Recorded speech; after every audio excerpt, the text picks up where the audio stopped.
नमस्कार मु बंदिता 16 डिसेम्बर 1971 केवल गोटे तारीख नुहे बरं इतिहास रे भारतीय सेनार पराक्रमर अमर गाथा यह साक्षी होई रही आम सेनार वीरत्व एवं बलिदान जेतेबेले भारतीय सेनार पराक्रमर कहानी कहा जाए सेतेबेले एही तारीख सबुठु आगरे रही थाए 13 दिन पर्यंत चलीथिबा युद्ध युद्धरे भारतीय सेना निज पराक्रमर झलक दुनिया को देखाइला।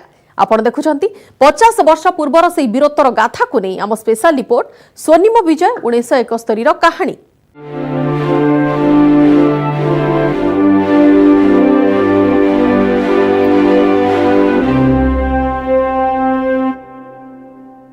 उन्नीस भारत पाकिस्तान युद्ध को 50 वर्ष पूरी भारतीय सेना पाखरे 90,000 पाकिस्तान सैनिकों आत्मसमर्पण सह गठन होइथिला स्वाधीन बांग्लादेश।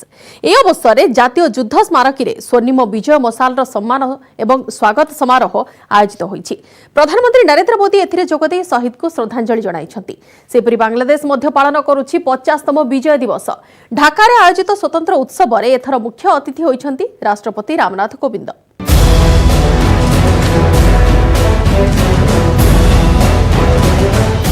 1971 भारत पाकिस्तान युद्ध को पूरी 50 वर्ष। पाकिस्तान पराजय एवं बांग्लादेश गठनर 50 वर्ष पूर्ति को स्वर्णिम विजय दिवस भावे पालन करछंती उभय भारत एवं बांग्लादेश। दिल्लीर जातीय युद्ध स्मारक स्थल रे आयोजित होइछि स्वर्णिम विजय मशाल सम्मान एवं स्वागत समारोह। प्रधानमंत्री नरेंद्र मोदी कार्यक्रम में जोगदे 1971 युद्ध शहीद होइथिबा भारतीय सेनार वीर जवान मानकु श्रद्धांजलि देवा सह स्मृतिचारण करछंती।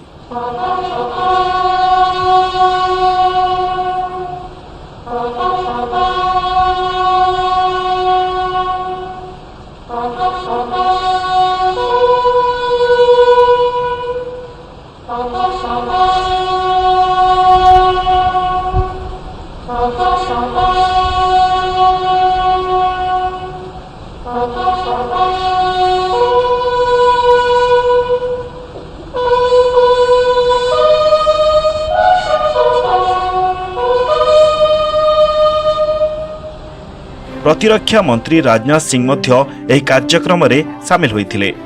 गत वर्ष डिसेम्बर 16 तारिख रे प्रधानमंत्री राष्ट्रीय युद्ध स्मारकी रे स्वर्णिम विजय मशाल रो ज्योति प्रज्वलित करिथिले। सेही दिन ठारू 4टी मशाल सारा देश परिक्रमा करिथिला। सियाचेन, कन्याकुमारी, अंडमान निकोबार द्वीपपुंज, लंगेवाला, रन ऑफ कच्छ एवं अगरतला परिक्रमा करिथिला। 1971 युद्ध रे पुरस्कार प्राप्त वयोज्येष्ठ विजेता मानक घर को एही ज्योति निया जाइथिला। 4टी ज्योति को प्रधानमंत्री राष्ट्रीय युद्ध स्मारकी अनंत ज्योति सहित मिश्रण करछंती। प्रधानमंत्री 1971 युद्धर योद्धा मानक नमन करने सह साहसी योद्धा को नहीं देश गर्वित बोली कहिछंती। जातीय युद्ध स्मारकी रे थिबा परिदर्शकों खातारे स्वाक्षर करी प्रधानमंत्री नरेंद्र मोदी लिखिछंती समग्र देशवासी तरफरु मु 1971 युद्धर योद्धा मानक अभिवादन जणाउछि। शौर्यर अतुलनीय गाथा लिखिथिबा साहसी योद्धा मानक पई नागरिक माने गर्वित। नेशनल वार मेमोरियल रे आयोजित विजय उत्सव समारोह रे अभिवादन ग्रहण करिछंती प्रतिरक्षा मंत्री राजनाथ सिंह। 50तम विजय दिवस अवसर में से स्वतंत्र स्मारकी टिकेट उन्मोचन करछंती। बांग्लादेश मध्य पालन करुछि 50तम स्वाधीनता दिवस। ढाका रे आयोजित जातीय स्तरीय समारोह रे पताका उत्तोलन सहित अनुष्ठित होइछि परेड। विजय उत्सव रे शक्ति, शौर्य और पराकाष्ठा देखाइछि बांग्लादेश सेना। ढाका रे आयोजित स्वतंत्र उत्सव रे मुख्य अतिथि भावे जोग दैछंती राष्ट्रपति रामनाथ कोविंद। 3 दिनिया बांग्लादेश गस्तरे थिबा राष्ट्रपति कोविंद विभिन्न कार्यक्रम रे शामिल होइछंती।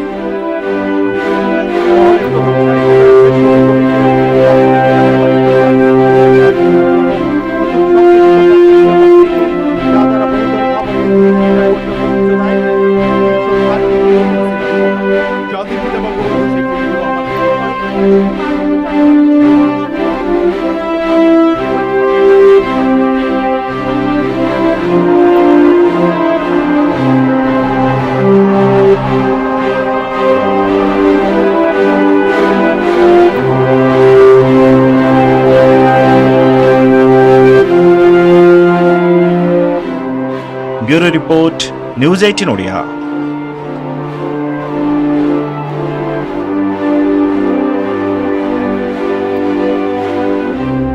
1971 मसीहा आम पड़ोशी राष्ट्र पाकिस्तान में लगी रही है राजनैतिक हटचमट क्षमता पाई दुई गोष्ठी मध्य चली था बड़ संघर्ष सेतेबेले जाए यही अशांति पाकिस्तान सीमार रही हेले भारतीय सीमा भी निआरु बर्ती पारलानी बाध्य होई भारत को नेबा को पड़िला एक बड़ पदक्षेप आसंतु प्रथम नजर पकाई नेबा 1971 युद्ध पूर्वर पृष्ठभूमि उपरे।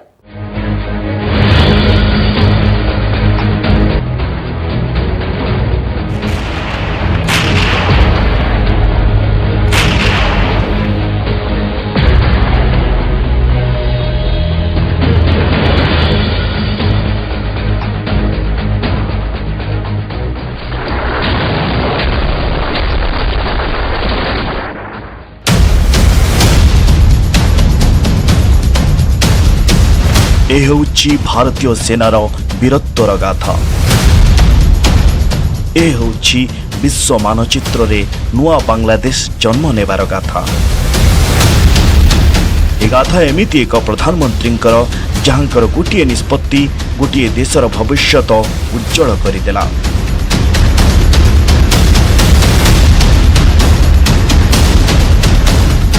ए गाथा भारतीय कूटनीतिर जहाँ शक्तिशाली अमेरिका मध्य मुंड नुआइबाकू बाध्य कला। ए गाथा आम देशर वीर सैन्यंकर सेमानंक साहस और सम्मानर। ए गाथा होछि भारतर विजय एवं पाकिस्तान पराजयर। ए गाथा होछि गोटिए देशर सेनार अभूतपूर्व आत्मसमर्पणर।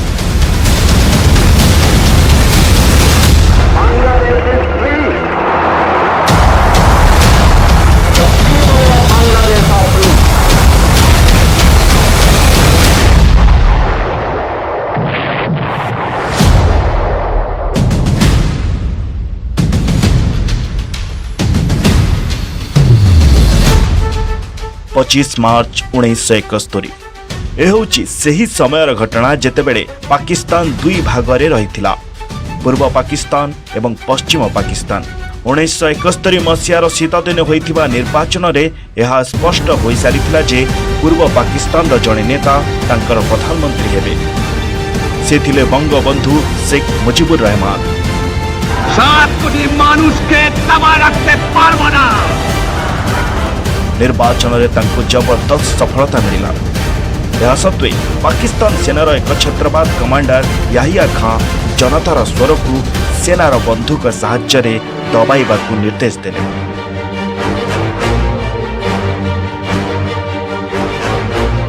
मुजिबुर गिरफ हेले और जनतांक उपरे आरंभ हेला अकुहा अत्याचार।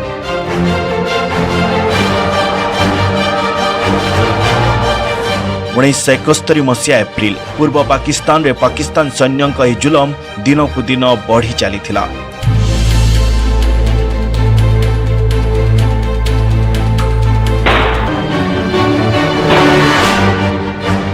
एभली अत्याचार से ठिकार जनता आउ केते दिन सही थांता। रक्त रंजित हेला पूर्व पाकिस्तान। सेठारे थिबा जनरल टीका खान रो अत्याचार सबु सीमा टपी जाइथिला। अनेक ताकू बंग कसई बोली कहबाकू लागिले। कहुए यही समय रे प्राय 3 लाख निरीह लोकंक मृत्यु हेला। अनेक लोक आउ किछि उपाय न पाई भारतीय सीमा रे प्रवेश करबाकू लागिले।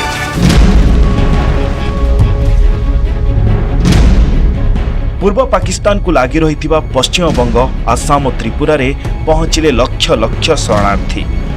एते संख्यारे शरणार्थी को संभाळिबा भारत पई कष्टकर थिला। सेठिकार जनता भारतर तत्कालीन प्रधानमंत्री इंदिरा गांधी को साहाय्य पई निवेदन कला। पड़ोशी देशर एभली कार्यकलाप इंदिरा को मध्य कष्ट देला। Coming over and you have this enormous problem in India. How much longer can you sustain this? We can't sustain it now longer. It's now for some months. It really has been something that's water going higher and higher. What are you going to do about it? But something will have to be done. One thing I must say, that I am absolutely determined that all the refugees of all religions must go back. We are not going to absorb them in our population. Pakistan मानिबाकू प्रस्तुत नथिला। जहाँ दर्शाउथिला केतेबेले भी युद्ध होई पारे। पाकिस्तान भल भावे जानिथिला भारतीय सेना पूर्व पाकिस्तान को केबे भी रणक्षेत्र करि पारे। तेणु पश्चिम सीमारे चाप पकाइबाकू प्रयास आरंभ कला। पाकिस्तान एभली कारनामा को बर्दाश्त करिपारले नहीं इंदिरा। से चाहूथिले भारतीय सेना शीघ्र पाक सीमारे प्रवेश करी पाकिस्तान को देउ मुहतोड़ जवाब। ए संपर्क में सेना प्रमुख जनरल मानिक सांग ठारू परामर्श नेले, हेले तांका मतरे एते बड़ सैन्य कार्यानुष्ठान पई यह उपयुक्त समय नथिला। से सेना को प्रस्तुत करने को किछि समय चाहिए। किछि समय पई तिक्तता टिकिए शांत पड़िला, किंतु सीमारे शरणार्थी समस्या बढ़िबारे लागि थाए।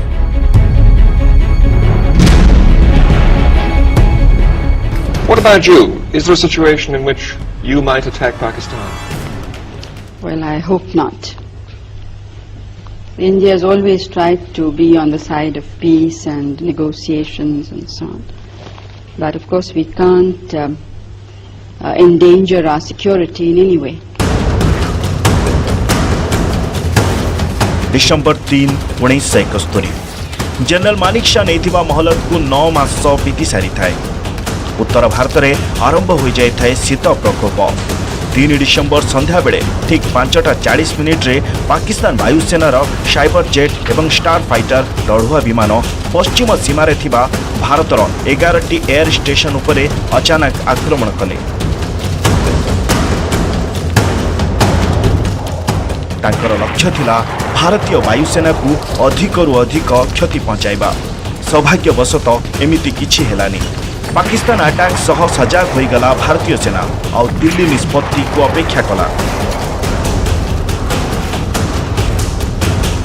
सेतेबेले इंदिरा कलिकतार एक जनसभा को संबोधित करुथिले। से तुरंत दिल्ली फेरिबा को निष्पत्ति नेले। विलंबित राति रे कैबिनेट जरूरी बैठक परे देश को संबोधन कले इंदिरा।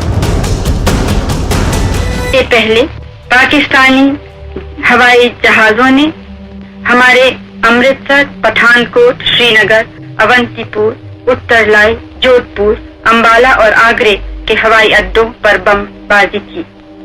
जो पश्चिमी पाकिस्तान की लड़ाई थी, वो लड़ाई भारत पर भी आ गई है।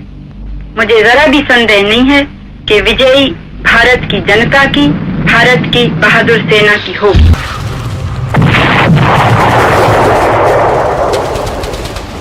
डिसेंबर 5, 1971 आरंभ हो सारीथिला युद्ध।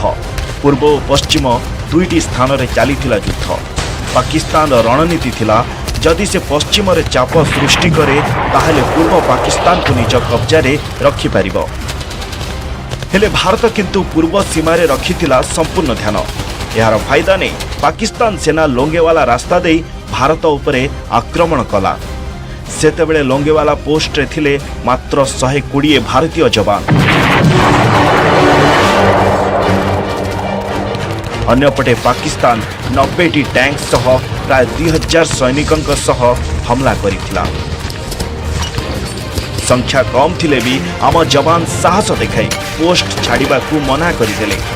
राति सारा एंटी टैंक मिसाइल द्वारा तांकु देले मुहतोड़ जवाब। आउ सकाळे सकाळे हंटर विमान सहयोग पई पहुंची गला। बर्बाद हेला शत्रुर सबु टैंक। मात्र 120 जवान को द्वारा यही बड़ विजय हासिल करिथिला भारत।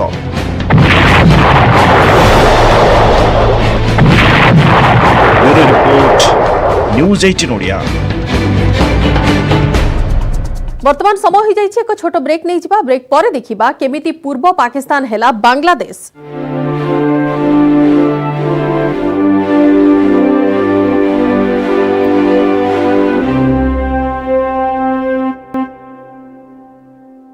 लोंगेवाला युद्ध जीति सारी भारत, हेले अन्यान्य स्थान में जारी रही युद्ध।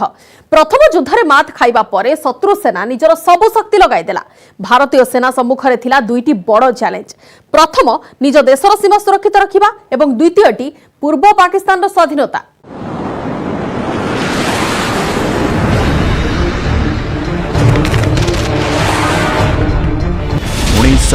मसीहा 4 डिसेम्बर 1971 युद्ध में 3 भारतीय सेनार जबरदस्त पराक्रम देखा मिला। लोंगेवालारे वायुसेना शत्रु को मुहतोड़ जवाब देला। एबे समय थिला नौसेना शक्ति प्रदर्शनर। आम नौसेना एमिति जवाब देला जहाकु कल्पना करि नथिला पाकिस्तान।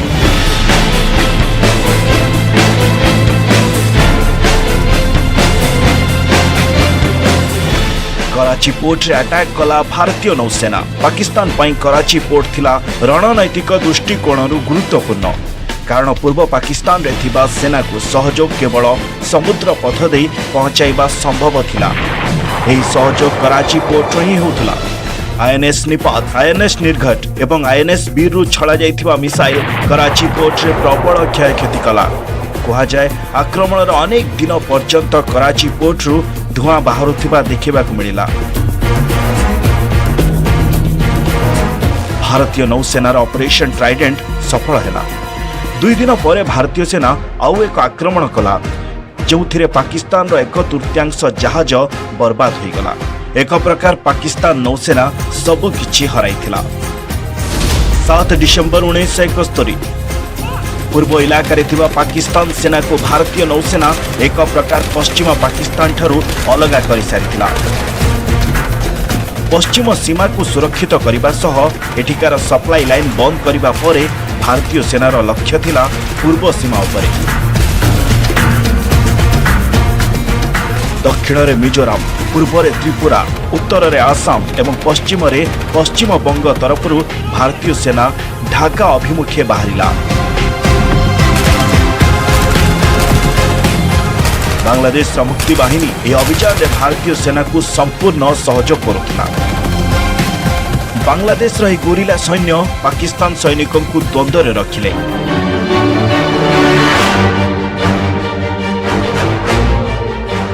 फल सेना अन्य कौन इलाका युद्ध छाड़ी ढाका अभिमुखे बढ़ुला।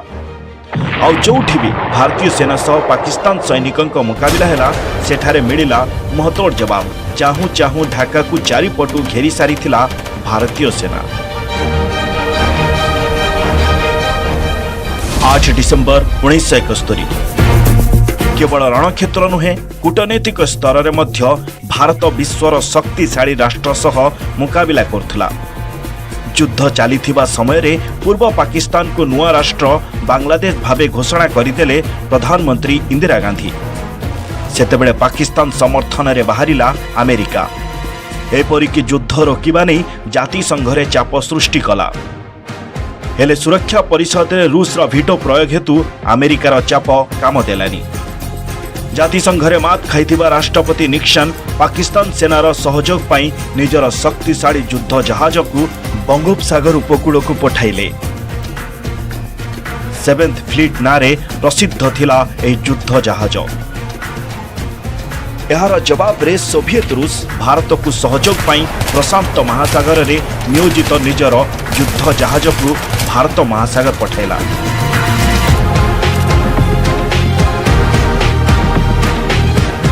एही युद्ध रे बे 2 शक्तिशाली राष्ट्र अमेरिका और रूसिया मध्य मुहांमुही होई सारिथिले। पाकिस्तान को आत्मसमर्पण पाई बाध्य करिबा होई पड़िथिला जरूरी। 14 डिसेंबर 1971 युद्धर सबुठू गुरुत्वपूर्ण दिन। भारतर प्राय 3000 सैनिक ढाका बाहर मौजूद थिले। अन्यपटे सहर रे थिले प्राय 30,000 पाकिस्तान सैनिक। दोपहर रे भारतीय सेना खबर पाइला सही दिन ढाकार गवर्नर हाउस रे एक गुरुत्वपूर्ण बैठक हेबाकू जाउछि, जोथिरे पाकिस्तान प्रशासन रो समस्त बड़ अधिकारी शामिल हेबे।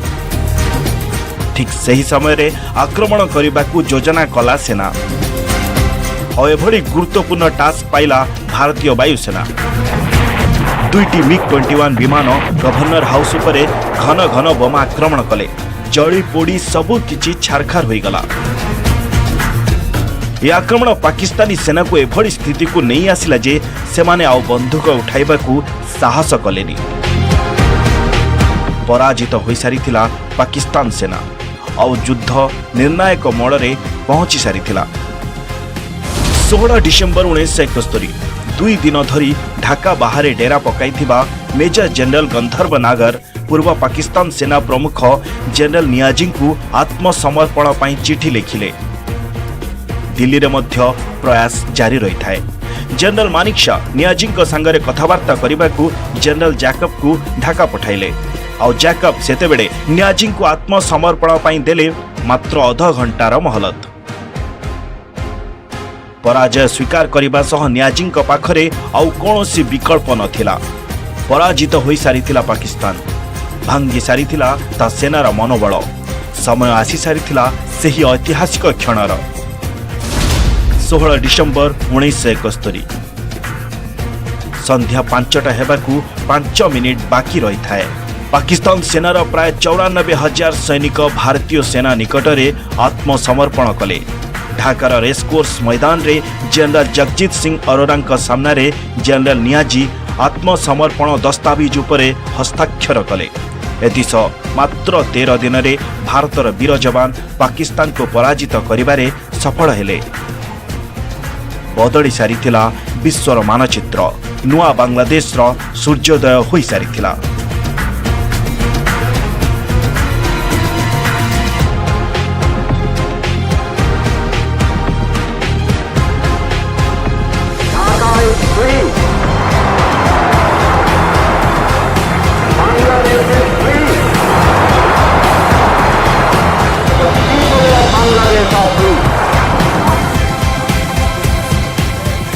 Bureau report news 18 Odia.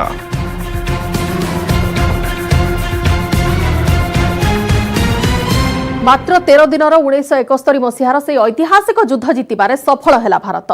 एमिति युद्ध जो देखा मिला भारतीय सेनार रणकौशल, वीरत्व और साहस। एमिति युद्ध जो पाकिस्तान निर्यातनार मुक्ति पाइले लक्ष लक्ष निरीह बांग्लादेशी। समय सरी आज स्पेशल रिपोर्ट को ये रखुचु। नमस्कार।